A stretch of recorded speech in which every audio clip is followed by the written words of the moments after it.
शिशुपाल का वध भगवान श्री कृष्ण ने जब किया था, तभी वध करते करते भगवान श्री कृष्ण के कलाई पर एक चोट लग गया था। तभी द्रौपदी ने दौड़ करके भगवान श्री कृष्ण की कलाई पर अपना साड़ी, अपना दुपट्टा फाड़ करके बांध दिया था। भगवान श्री कृष्ण ने वचन दिया था कि बहन, भविष्य में यदि तुम्हें मेरी आवश्यकता पड़े तो ये भाई तुम्हारे लिए सदैव खड़ा हुआ है, सदैव तुम्हारे दौड़ करके आएगा, मैं तुम्हें वचन देता हूँ।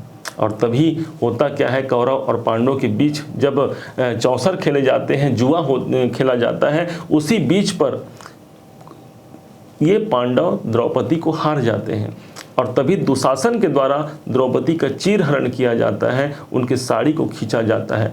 तभी द्रौपदी सबको पुकारती है कि आओ मेरी रक्षा करो, मुझे बचा लो, मैं अब मेरी लज्जा जा रही है। लेकिन तभी उन्होंने, जब कोई भी उनके सहारे के लिए नहीं आया, तभी उसने भगवान गोविंद को पुकारा, भगवान नारायण को पुकारा कि हे भगवान गोविंद, आप आइए, आपने मुझे वचन दिया था कि जब तुम्हारी लज्जा जाएगी तब मैं आकर के तुम्हारी रक्षा करूंगा, अब क्यों नहीं आते। एक क्षण भी भगवान देर नहीं लगाए और दौड़ करके आते हैं और द्रौपदी का चीर बढ़ाते जाते हैं, जिसके कारण दुशासन बार बार खींचता है, परंतु द्रौपदी की लज्जा भगवान बचाते हुए उसके चीर को भी, अर्थात उनके वस्त्र को भी बढ़ाते जाते हैं। तब से लेकर के आज तक हमारे इस धराधाम पर रक्षाबंधन का पवित्र त्यौहार आप और हम मिल करके मनाते हैं। माना जाता है कि इस समय पर जो भाई अपनी बहन के हाथों से यदि रक्षाबंधन बंधवाता है, उसके रक्षा स्वयं भगवान स्वयं जनार्दन करते हैं, भगवान केशव करते हैं। और इसी कारण से इस साल सन 2023 में एक विडंबना भी आ गई है। माना जा रहा है कि रक्षाबंधन का त्यौहार 30 तारीख को है या 31 तारीख को, जो कि इसी अगस्त महीने में कब पड़ेगा, इसको लेकर के शास्त्र सम्मत जो बातें होने जा रही हैं, इसी बात की प्रामाणिकता को सिद्ध करते हुए आज हमने ये वीडियो लेकर के आए हैं। आप हमारे साथ बने रहें, प्रयास करते हैं जानने का कि वो कौन सा समय होगा जिस समय पर, और वो कौन सा डेट होगा जिस डेट और मुहूर्त पर हम रक्षाबंधन बांध सकते हैं।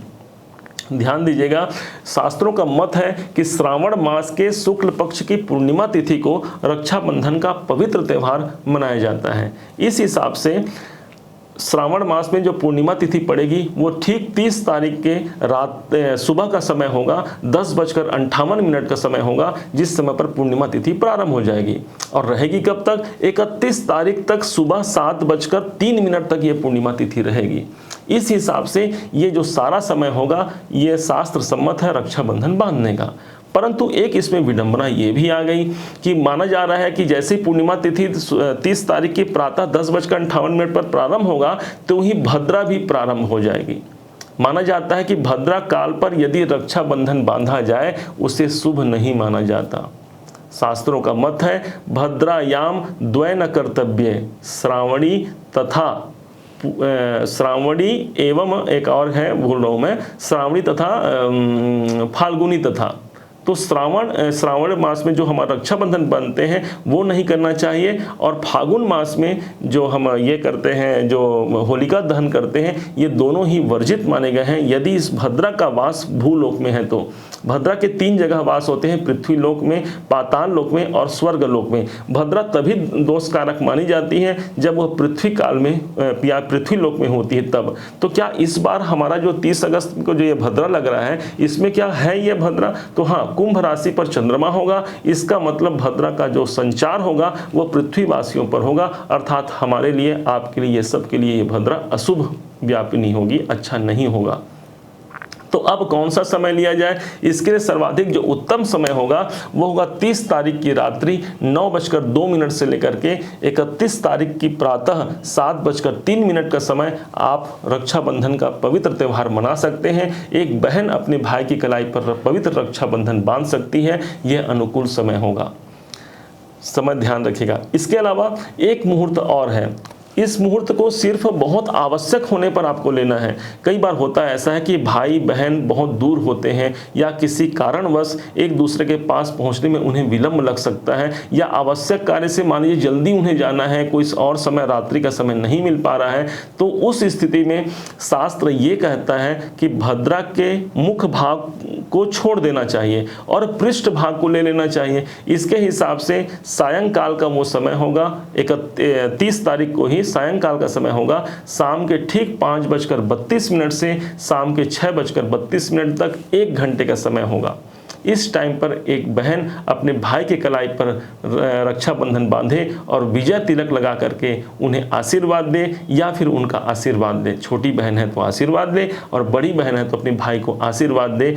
बहन का जो आशीर्वाद प्राप्त होता है भाई को अनेक विपत्तियों से दूर करता है। उनके जीवन में कितनी भी ग्रह बाधाएं और दोष हों, एक बहन में वो सामर्थ्य होता है कि उसके सभी दोषों को वो दूर कर दे। पुनः फिर से आपको बता देते हैं, जो मुहूर्त है आप नोट कर सकते हैं। हमारा रक्षाबंधन 30 तारीख को ही मनाया जाएगा और इसमें पहला जो मुहूर्त होगा वो रात्रि के समय पर, रात्रि 9:02 और से 30 तारीख की रात्रि 9:02 से लेकर के 31 तारीख के सुबह 7:03 तक के समय पर आप रक्षाबंधन बांध सकते हैं। यह आपका पहला मुहूर्त हो गया।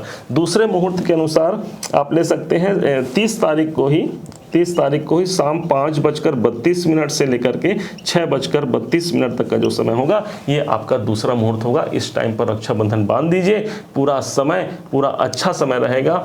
भगवान करे सदैव भाई बहन का प्यार आप लोगों का बना रहे। आप जितने भी बहन हैं उन सबको भी मेरा बहुत बहुत नमस्कार। आप अपने भाई पर विजय तिलक लगाइए और इस पवित्र रक्षाबंधन को बहुत अच्छा मनाइए। पुनः एक बार फिर आप सभी का बार बार अभिनंदन इस रक्षाबंधन के त्यौहार को लेकर के। हाँ, और जो बहुत से लोग इस बात को लेकर के कंफ्यूजन में है कि कब है करके, तो उन तक ये वीडियो जरूर पहुंचाइएगा, शेयर कीजिएगा और यदि मेरा यह प्रयास अच्छा लगा हो तो अपना लाइक जरूर कीजिएगा। पुनः एक बार फिर आप सभी का दिवस मंगलमय हो। इन्हीं शुभकामनाओं के साथ जय श्री कृष्ण।